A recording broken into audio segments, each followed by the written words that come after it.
The emergency signal reached Earth at 3:17 Universal Time. At first, nobody paid much attention. Distress calls were common near the frontier. Pirates attacked cargo ships. Engines failed. Navigation systems malfunctioned. Most emergencies were resolved before military forces even arrived. This one looked no different, at least initially. Then analysts decoded the passenger manifest. The room went silent.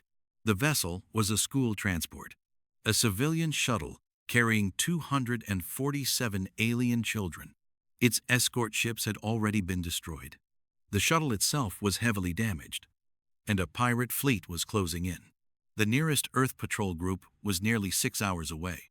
The shuttle had less than 40 minutes. There would be no rescue. Not in time. The children belonged to the Ralnari, a small species living near the edge of human-controlled space. For decades, the Ralnari had maintained friendly relations with Earth. They traded regularly, shared research programs, participated in humanitarian projects. Many Ralnari parents even sent their children to schools operated jointly by humans and aliens. The transport had been returning from one such educational exchange. Now it was drifting through space, with failing engines and no protection. The pirates knew exactly what they had found. Civilian transports were valuable. Children were even more valuable. Governments paid enormous ransoms. Entire colonies had emptied treasury reserves to recover kidnapped populations. The pirates expected an easy payday. They believed they had already won. Several light years away, Lieutenant Marcus Hale received the emergency broadcast. He was not commanding a warship. He was not leading a fleet. He was alone. His vessel was a small reconnaissance craft called the Sparrow. Faust, lightly armed, not designed for combat. The Sparrow carried just enough weapons to discourage smugglers and minor raiders. Against a pirate fleet, it stood no chance. Marcus studied the incoming data quietly. 27 pirate ships, 1 damaged school shuttle, 247 children, no reinforcements available. The calculation was simple. Impossible. His onboard computer reached the same conclusion immediately. Estimated survival probability, less than 1%. Marcus leaned back in his chair. For several moments he said nothing. Then he altered course. The Sparrow accelerated. Its engines burned, bright against the darkness. The ship headed directly toward the distress signal. Mission Control contacted him almost immediately. The message was brief. Reinforcements were already moving. His orders were to observe, track the situation, avoid direct engagement. Marcus understood the reasoning. One reconnaissance vessel could not stop a fleet. Losing additional personnel would help nobody. The instructions were logical, professional, correct. Marcus acknowledged the message. Then he muted communications. The Sparrow continued accelerating. Hours later, the damaged shuttle appeared on sensors. The situation was worse than expected. The vessel was barely functioning. Atmospheric systems fluctuated dangerously. Power reserves were nearly exhausted. Several compartments had already been sealed due to damage. The pirate fleet surrounded the shuttle from multiple directions. There would be no escape. Marcus opened a visual feed. The image from inside the transport appeared on his display. Children, hundreds of them, scared, confused, trying not to cry. Teachers moved between rows attempting to maintain calm. Many looked terrified themselves. Marcus stared silently. He thought about Earth. He thought about home. He thought about every teacher who had once protected him, every adult who had chosen responsibility over safety. Then he opened a channel to the shuttle. The lead instructor answered immediately.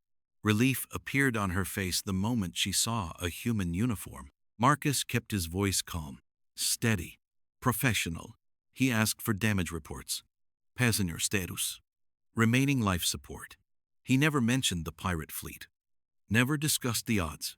The children did not need that information. After several minutes, the instructor asked the obvious question. Would help arrive in time? Marcus looked at the tactical display. The answer was no.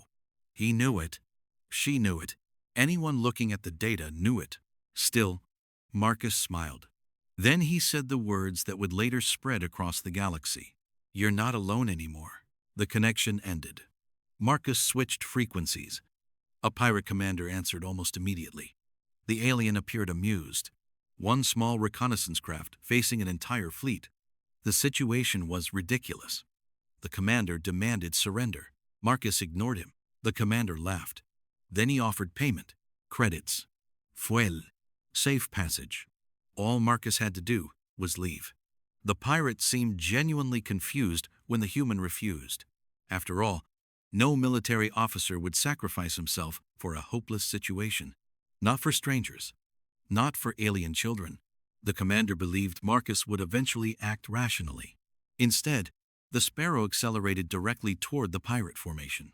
The first battle lasted 23 seconds. Marcus fired every missile he carried.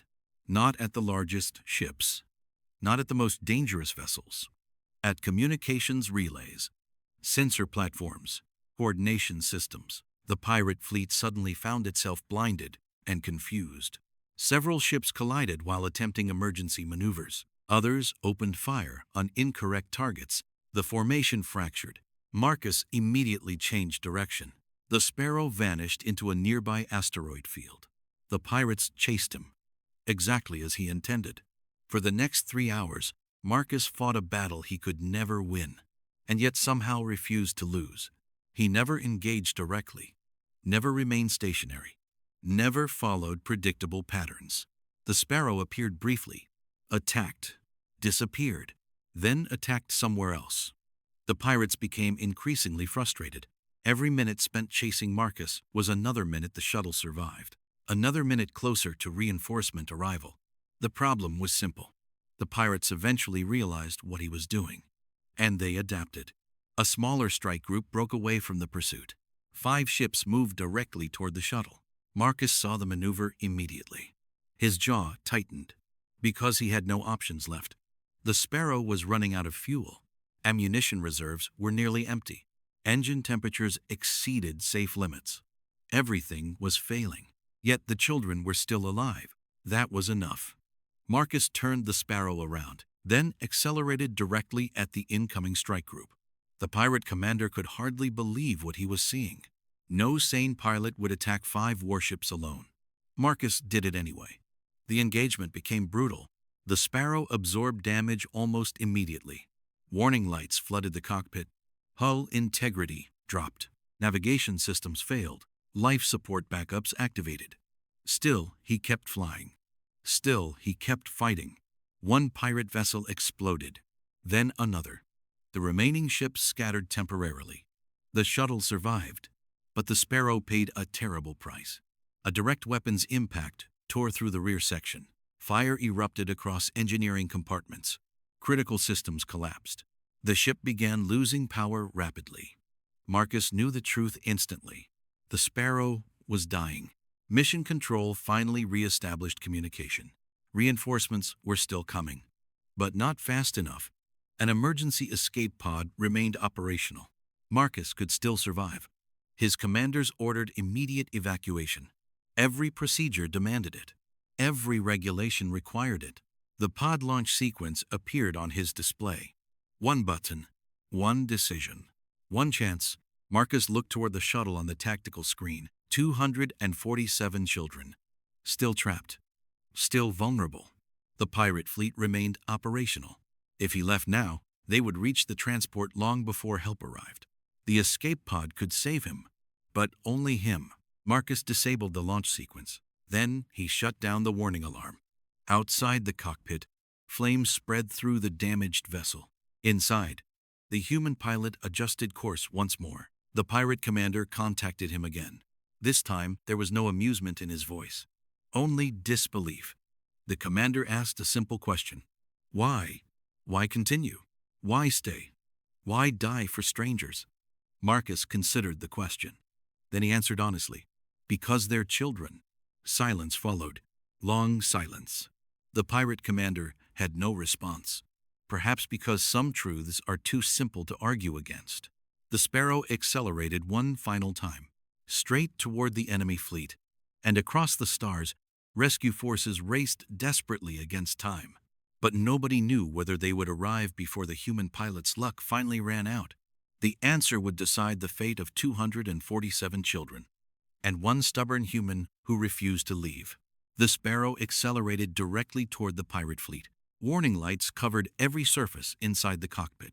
Most systems were already failing. Engine output fluctuated wildly. The hull was barely holding together. Any reasonable pilot would have abandoned the ship. Marcus Hale was no longer interested in reasonable options. Behind him drifted the school shuttle. 247 children, teachers, caretakers, families waiting for them back home. Ahead waited 24 pirate ships. The odds no longer mattered. Only time mattered. Marcus checked the tactical display. Rescue forces remained 43 minutes away. The shuttle could not survive that long without protection, which meant he needed to make the pirates focus entirely on him. The Sparrow burst from the asteroid field. Weapons fire immediately followed. Bright energy beams cut through the darkness. Marcus rolled hard to port. One blast missed by meters. Another struck the damaged hull. The entire ship shuddered violently. A warning appeared. Hull integrity, 29%. Marcus ignored it. He accelerated directly through the center of the pirate formation. The maneuver shocked them. Most pilots tried to escape.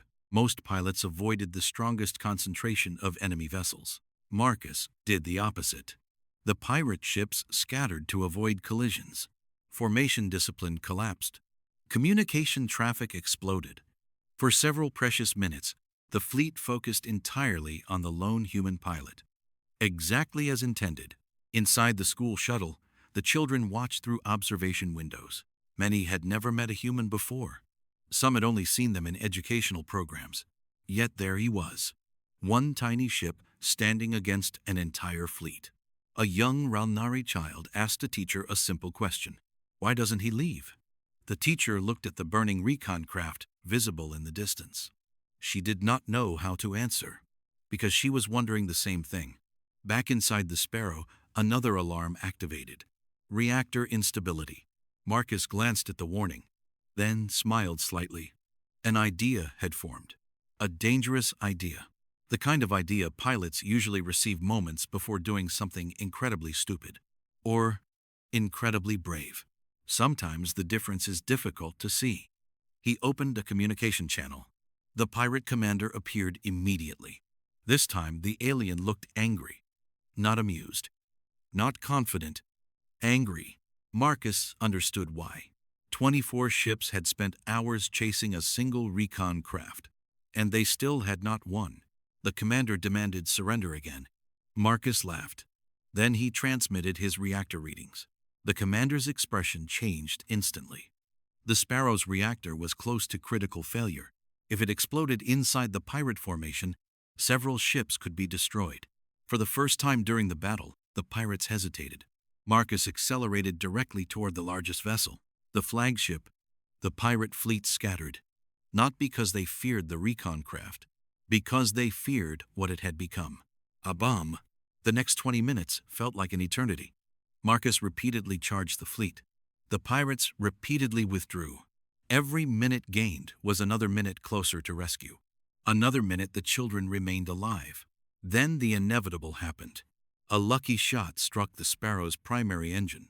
The damaged vessel spun uncontrollably. Power failed across multiple systems. The ship drifted, broken, crippled, dying. Marcus fought desperately to regain control. Nothing responded. The Sparrow had reached the end. Outside, pirate ships cautiously regrouped. The commander finally realized the truth. The human could no longer stop them. The fleet began moving toward the shuttle once more. Marcus watched the tactical display. 23 minutes remained until rescue arrival. The pirates would reach the children in less than 6. For the first time since the battle began, there truly were no options left. The cockpit grew quiet. Smoke drifted through damaged panels. Emergency lighting flickered weakly. Marcus sat alone. Then he noticed something. The reactor warning. The instability had reached critical levels. If he manually overrode containment systems, the explosion would be enormous. Large enough to destroy the Sparrow. Large enough to damage nearby ships. Large enough to block the pirate advance. Marcus understood immediately. There would be no escape. No survival. No rescue pod. Nothing. Only one final move. He looked at the picture attached beside his control panel. His family. His parents. his younger sister, a life waiting back on Earth. For several seconds he stared silently. Then he opened one final communication channel. Not to command, not to the pirates, to the school shuttle. The lead instructor appeared again. Her eyes widened when she saw the condition of the Sparrow. Marcus smiled, the same calm smile as before. The teacher tried to thank him. He stopped her gently. There isn't time. The instructor's eyes began to fill with tears. Marcus continued, take care of them. The connection remained silent. Neither knew what else to say. Finally, the teacher nodded. Marcus closed the channel. Then he turned the Sparrow toward the approaching fleet. One final time. The pirate commander saw what was happening immediately. His orders became frantic. Weapons fire erupted from every direction. The Sparrow accelerated. Faster, faster, straight toward the center of the formation. The distance closed rapidly. 5 kilometers. 4, 3. The reactor reached maximum instability. 2 kilometers. 1. Then the stars disappeared. A brilliant flash consumed the battlefield. The Sparrow vanished inside a sphere of white light. The explosion tore through the pirate formation. Several ships were destroyed instantly. Others spun out of control. The entire advance collapsed.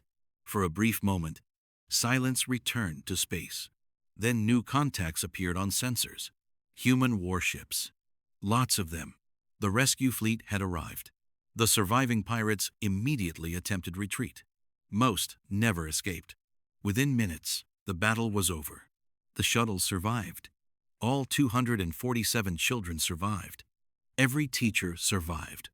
Every caretaker survived. But Lieutenant Marcus Hale did not. The official report remained classified for months. Then someone released the combat recordings. The story spread across the galaxy. World after world watched the footage. A lone recon ship, a dying pilot, an impossible stand. Many species struggled to understand. Military experts analyzed every decision. Political leaders discussed the event endlessly. Historians wrote thousands of articles. They all asked the same question. Why?